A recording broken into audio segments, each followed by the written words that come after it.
Welcome back everyone. Let us continue our discussion of object-oriented programming using C++. Right now we are supposed to talk about two different concepts merging into one, that is inheritance, that is one thing, and another thing, that is constructor. This is the stage where you are familiar with both of these concepts. What we are trying to do is we are trying to simply merge them and talk about the mechanism of making both of them working together. Okay, if you just take a look at the diagram, you can see three different classes. First one, there is alpha, another one there is beta. These are the two parent classes. They are going to be merging into one child class called gamma. Alright, what we do normally is we create an object of the child class. That means we are going to create an object of class gamma. Okay, in that condition, whenever the object is created, the constructor is going to be called. In this condition, the constructor of class gamma is going to be executed implicitly. Then what about the constructors of class alpha, and what about the constructors of class beta? That will be the question.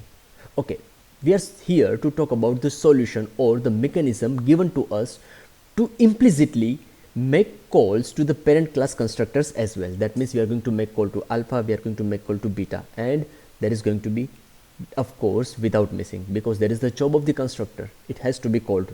Once the object is created, the constructor for that object has to be called. Okay, in order to understand the mechanism, talking about the mechanism, we had come across one particular table. Okay, this table is important because we are going to deal with different classes. Everyone, just take a look at the highlighted part. This is the part, this is the line where two classes are getting connected. That means we are merging the properties of class A, we are merging the properties of class B into A. That means here B is base class and A is child class. This is what is going to happen. Of course, we are going to make an object of class A. But what rule says us? What is the tradition? Okay, if you just take a look at the connection between these two classes, we are told, or the compiler will be executing the constructor of parent class first. That means the constructor of B is getting executed first, then the constructor of the child class. That is the common rule. First the constructor of the base class has to be executed, then comes the turn for the child class constructor. Okay, that means, let us clarify one more time. Here in this condition, base class constructor B is going to be executed first, then will be the turn for the child class constructor A. Okay, what about this example? If class A, if child class A is derived from class B and C, or you can say this is B, this is C, both are deriving into A. In that condition, once again, we will be following the tradition, we will be following the rule that parent class constructors will be executed first. That means first we have specified B. That means the constructor of the B class, first base class, will be executed. Then the turn of the second base class constructor, that is the turn of class C constructor. And finally, when all the parent class constructors are executed, then comes the turn of the child class constructor. Okay, that means finally class A child class constructor is getting executed. Okay, let us continue our talk. Okay, this is something tricky part. In case there is something called virtual defined inside the class, fine. That means we are trying to derive the properties of B, we are trying to derive the properties of C into class A, child class, but one of them has been defined as a virtual. As per the normal condition, the priority should be given to first base class, that is B, then comes the turn of C, and finally A class constructor is getting executed. But whenever there is a virtual, it will introduce some sort of uncertainty. It will definitely going to change the order of the execution. That means here class C constructor will be executed first because it has been defined as a virtual. So priority importance will be given to the C class constructor first. You can see that in the table, right, given to next. Okay, right after that we have one more base class that is going to be executed, you know that, and finally the turn of child class constructor. Okay, let us talk about one more situation where we are having two base classes and both of them are defined virtual. So we have equal priority this time, and this is going to be the list for the execution. Alright, For all the three instances, we have the programs. For example, if the condition is something like this is going to be the case, okay, along with the explanation. Class B, class A, this is how it is going to be derived. Okay, the moment we create a constructor, right, the moment we create an object of class A, constructor is going to be called right here. But first it will going to check first base class, that is B. That means B, the constructor for B, base class, is getting executed, then the turn of the child class. So that is going to be the sequence. Right now our objective is to clarify the sequence of execution of constructor. You can see the explanation that is right given to the table. Okay, what if we have something like this? That means two base classes into child class, and the situation is something like this. Now you know that the first turn will be of class B constructor, then will be the turn of class C constructor, and finally class A constructor is getting executed. Okay, what about the virtual part? The last particular condition, specific condition we just mentioned. In those conditions, if the coding is something like this, if the program is given you in this manner, then there will be turn for class C constructor first. Class C constructor first will be executed, then B class, and finally child class constructor. Okay, hopefully up to here the sequence is made very clear to you.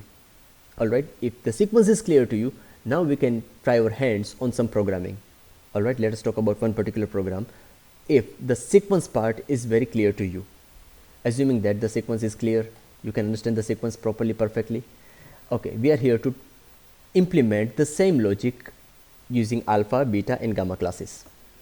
Along with the sequence, one more particular parameter comes into the picture, and that is the execution call itself. Okay, if you just take a look at the code, fine. Okay, that is the part you are supposed to observe. Outside of this code, a few points have been mentioned. That is going to be the sequence. Alright, out of that sequence, whatever the content is marked as yellow, that will be the, the execution of the constructors. Okay, we have talked about something regarding this execution of constructors, that is followed into the yellow highlighted part, and about the blue part, that is actually the sequence. So we are going to take care of both the things. Number one, sequence you will find using cyan part, blue part, and another part, that is order of execution, that is using yellow part. Okay everyone, just let me give you the brief about the program. That is, we have class alpha, and that is going to be the property. It has total 3 properties. One in the private section, that is the variable. Apart from them, we have 2 functions. Out of one, there is constructor. Okay, by the way, one more point I would like to recall, put your attention to: constructors cannot be derived into the child class. That means alpha class constructor will be always stay there inside the class. It is not going to leave the class. Of course, you cannot say the same about this function. It is defined in the public part. It will definitely move out of the class and get into the list of the child class. Okay, right next to that we have class beta. Almost same chemistry. That means one variable defined in the private section, 2 properties. Out of one is constructor, another one there is normal function. So the normal function is going to be derived into the child class. Here comes the attention part. Alright everyone, we have class gamma, and class gamma is deriving the properties from class beta, from class alpha. That means here we have specified the sequence. Which constructor is supposed to execute first? That is going to be beta. Mind it, beta class constructor is getting executed first, then comes the turn for class alpha constructor, and finally child class constructor is getting executed. Is it clear? Okay, so once it is clear, we can jump to the main part, execution part. Hopefully the list part is very clear to you. That means this is the properties for the base classes deriving into the child classes as well. Alright, just for the purpose of your knowledge. Okay, here in the first line, once again over here, in the first line itself we had created an object of class gamma. So now we are having an object of class gamma called G. The moment we create an object, we are supposed to make a call to the constructor. That is a rule. So constructor is getting called for class gamma, but hold right there, wait and watch kind of a thing, because this part will be jumping right over here. That means gamma constructor is receiving all the four arguments and storing them into A, B, C and D. But hold right there. We are not supposed to execute any constructors, because before we execute the constructor, we need to confirm this sequence. What is the sequence? What does it say to us? It says beta first. So out of these four parameters, out of these four arguments, it will pick one particular argument, pick one particular value and make a call to alpha class, sorry, beta is first, right? So beta class constructor. So from here beta class constructor is getting called. So jump would be from this part to exactly this area. That means the value is getting stored temporarily into J, that is 1.1 is getting stored into J. Simply beta is getting printed, and once again we are coming back to the child class constructor. Okay, once again we are supposed to check the list. Do we have anything else? Yes. Another class constructor has to be called. We have specified that is alpha. Now is the turn of class alpha. So once again the constructor calling, constructor execution is going to be done right here. So out of these four arguments, we are going to pick one value and make a call to the alpha class constructor. Nothing but here. So jump will be right here. So value 0 is getting stored into temporary I, and from I it is getting into X along with a message printed on the screen, that is alpha. Finally, we don't have anything else as the base classes. So now is the turn for the class gamma itself. So gamma class constructor is supposed to be executed now. So it is still having two values, that is C and D. We can make use of those two values and assign the values of C and D into M and N along with the message printed on the screen, that is gamma initialized. Alright, so far so clear up to here everyone? So that is how the mechanism of constructors is going to take place. From child class constructor, it is going to make call to different various base class constructors, and finally there is nobody else to call, itself is going to be executed. And finally you can just check the list. Okay, from the list itself we have the properties. That means for gamma class we have three different functions in its pocket, and now is the time to execute the rules. Rule number 1,